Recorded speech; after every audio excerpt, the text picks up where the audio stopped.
안녕하세요. 부동산 길잡이입니다.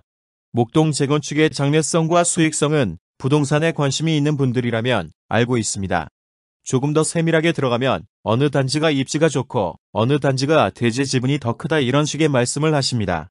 과연 목동 재건축의 투자에 관심 있는 분들이라면 이런 접근법이 맞는 것인지 한번 생각을 해보셔야 합니다. 목동 신시가지 아파트를 현재 소유하고 계신 분이라면 재건축 후의 목동 지역은 서울에서 가장 좋은 실거주 환경을 갖출 것이라 말씀을 하십니다. 그 말씀은 사실입니다. 하지만 목동 재건축 조합원이 아니라면 아무도 그런 상황을 원하지 않습니다. 기본적으로 재건축 허가를 당담하는 서울시 시장님의 입장에서는 재건축 허가를 내주더라도 모든 단지들이 함께하는 것을 원하지 않습니다. 부동산 시장에 최대한 영향을 주지 않도록 목동 재건축이 생선마냥 토막을 나는 것을 원할 것입니다. 부동산 폭등을 야기한 시장은 다음 서울시장 선거에서 낙선을 할 확률이 매우 높아집니다. 그리고 실제 정책을 담당하는 서울시와 양천구의 입장에서도 이주 수요의 발생은 주변 전세 시장에 파장을 주기 때문에 토막을 내어버리는 것이 모든 점에서 편리한 입장입니다. 그렇다면 몇몇 단지들은 재건축을 하겠지만 누군가는 남아야 하는 상황이 발생합니다. 남은 단지들은 어떤 상황을 맞이하게 될까요?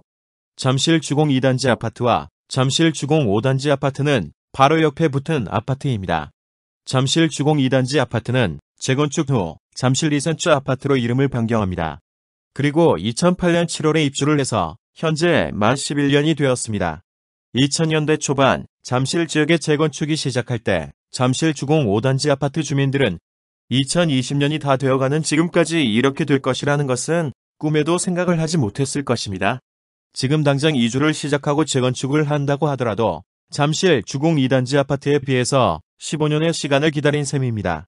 15년의 기다림으로 인한 경제적인 이득조차도 없는 상황입니다.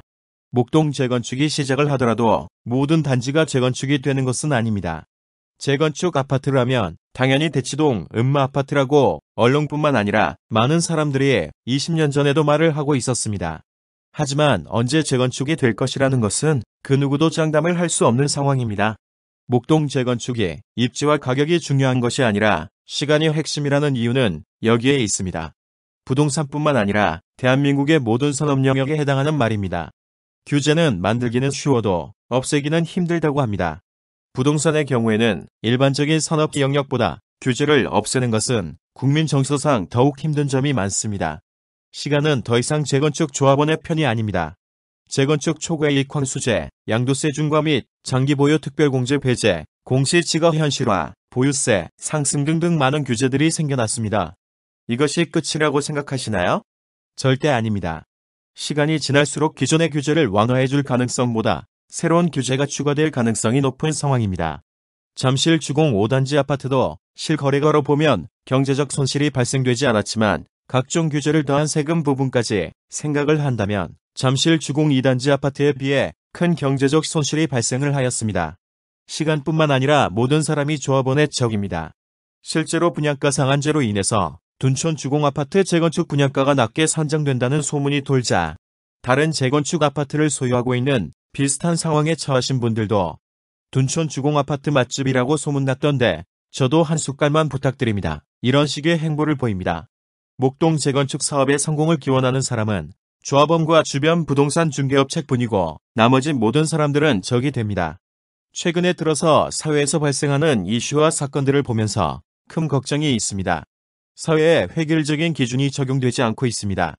가장 획일적인 잣대를 보여야 하는 법원도 여론에 의해서 판결이 크게 변하고 있습니다. 여론 즉 국민정서법이 적용되는 순간 기존의 상식을 초월하는 결과가 발생합니다. 작년에 발생한 강서구 PC방 살인 사건입니다. 물론 사람을 무참하게 살해한 피의자는 정말 나쁜 사람입니다. 하지만 이 사건이 이슈가 되지 않았다면 기존 법원에서 판결한 수많은 판례를 보더라도 징역 30년은 절대 받지 않았을 것입니다. 국민정서법에 걸리는 순간 예측을 할 수 없는 상황이 됩니다. 서울 재건축 시장은 국민정서법이 적용될 확률이 매우 높은 영역입니다. 아주 극단적인 상황이지만 1년 정도 서울 부동산 시장이 급상승하여 국민정서법에 의해서 상식을 파괴하는 규제가 생기고 부동산 시장이 폭락을 해버리면 큰 문제가 발생합니다. 상식을 초월하는 규제가 작용하면서 수익성은 사라지고 부동산 시장의 장기 침체로 접어들면 재건축은 기약이 없는 상황도 충분히 만들어질 수 있습니다. 목동 재건축은 서울에서 가장 큰 수익률을 기대할 수 있는 지역입니다. 모든 면에서 장점을 가지고 있는 재건축 사업입니다. 하지만 목동 재건축의 가장 큰 장점이자 단점인 규모로 인해서 몇몇 단지들은 남을 수밖에 없는 상황입니다. 남게 되는 상황이 발생하면 사회 분위기상 언제 어떤 규제가 만들어질지 예측을 할 수 없습니다.